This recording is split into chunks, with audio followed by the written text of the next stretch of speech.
हज़ारों साल पहले लोग कहाँ कहाँ रहना स्टार्ट किए। सबसे पहले नर्मदा रिवर के पास रहना स्टार्ट किए। फिर किरथार सुलेमान रीजन, फिर गारो हिल्स और विंध्यास, फिर इंडस रिवर के आसपास, फिर गंगा रिवर के आसपास।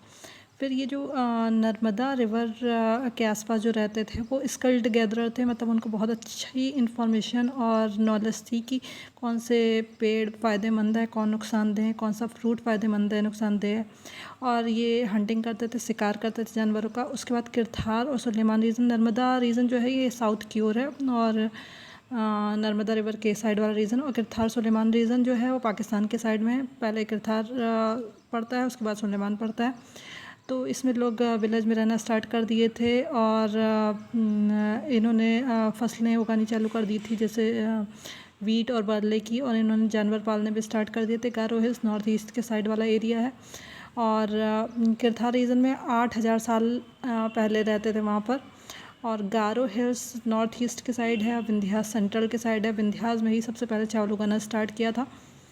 फिर इंडस रिवर के साइड में 4700 साल पहले रहना स्टार्ट किया था, तो यहाँ पर हम सिटी बनाना स्टार्ट कर चुके थे। फिर गंगा रिवर के साइड में 2500 ईयर एगो रहना स्टार्ट किया था। तो इसको ऐसे याद किया जा सकता है कि गंगा की लंबाई 25-25 है, तो ये 2500।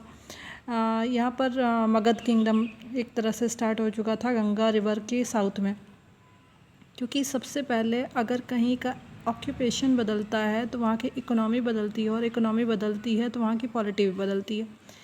तो फर्स्ट अब लोगों ने क्या करना स्टार्ट किया, ट्रैवलिंग करना स्टार्ट किया। उसका रीज़न क्या था, एक महाद्वीप से दूसरे महाद्वीप, मतलब कि एशिया से अफ्रीका, ऐसे करके इन्होंने अपना ट्रैवलिंग स्टार्ट कर दी थी अलग अलग कॉन्टिनेंट में जाने के लिए। और उसका रीज़न ये था कि आजीविका के लिए, रहने के लिए, मतलब कि खाने के लिए क्या खाना है, यहाँ नहीं मिल रहा है तो कहीं और मिलेगा, तो लाइवलीहुड के लिए हो गया। उसके बाद कैलामिटी, मान लो बाढ़ आ गई, सूखा पड़ गया, उसके बाद इन्होंने बहुत सारा एक ग्रुप बनाया था। उसके बाद एक दूसरे की लैंड हड़पने के लिए इन्होंने ट्रैवलिंग स्टार्ट की। उसके बाद जो मर्चेंट होते थे, व्यापारी होते थे, यहाँ से सामान वहाँ से बेचने के लिए उनका भी कारवां चलता था। फिर कुछ धार्मिक टीचर रहते थे, वो एक जगह से दूसरी जगह शिक्षा देने के लिए आते जाते रहते थे। तो इससे जब ट्रैवलिंग इधर से उधर स्टार्ट हुई तो बहुत सारे रास्ते में बाधाएं पड़ी, जैसे नदी, पहाड़ और बहुत कुछ पड़ा। तो बहुत सारे चैलेंजेस भी थे, बट इन्होंने क्रॉस करते करते वो बहुत मुश्किल से एक दूसरी जगह पहुंचते थे, तो वहाँ पे कई बार बस भी जाते थे। तो इनके कल्चर के इंटरमिंगलिंग स्टार्ट हो गई, मतलब कल्चर मिक्स होने लगे। इससे हम एग्ज़ाम्पल ले सकते हैं, जब हम लोग कहीं का साहित्य पढ़ते हैं उसमें कई जगह के जैसे ईरान की भी चीज़ें मिलेंगी, भारत की भी चीज़ें मिलेंगी, सब कुछ मिक्सअप दिखता है। जैसे कि और भारत में घुसना बहुत ज़्यादा मुश्किल था। अगर देखा जाए तो ऊपर की साइड में पूरा पाकिस्तान का एरिया, जम्मू कश्मीर का एरिया, उधर सिक्किम का एरिया, भूटान, नेपाल, ये सब इधर पहाड़ी पहाड़ थे। और नीचे की साइड में देखे साउथ में तो वाटर ही वाटर था। तो ये सब एक तरह से नेचुरल फ्रंटियर का काम करते थे। फिर भी ये लोग नॉर्थ वेस्ट से मुश्किल से अंदर आ ही जाते थे। तो ईरानियन और ग्रीक ने ये सिंधु वर्ड से बहुत ज़्यादा फैमिलियर थे। संस्कृत में सिंधु बोला जाता था। ये जैसे इंडिया वर्ड इंडस से निकल के आया है, तो ये ईरानियन और ग्रीक इसको हिंडोस और इंडोस ये बोलते थे।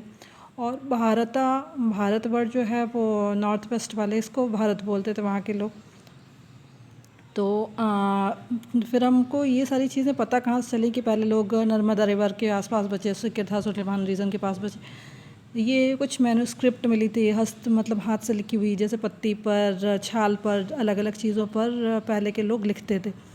बट वो बहुत ज़्यादा जल्दी ख़राब भी हो जाता था, मतलब बहुत टाइम तक चलता नहीं था, इसका यही नुकसान था। इंस्क्रिप्शन थे, आर्कियोलॉजी थी। इंस्क्रिप्शन मतलब होता है कि ये पत्थरों और मेटल पर लिखवा देते थे, राजा लोग अपने आदेश लिखवा देते थे, अपने जो भी जीतते रहते थे राज्य वो लिखवा देते थे। और मैन्युस्क्रिप्ट पे जो हाथ से लिखे रहते थे तो वो लैंग्वेज उसमें रहती थी संस्कृत, प्राकृत, तमिल सब रहती थी।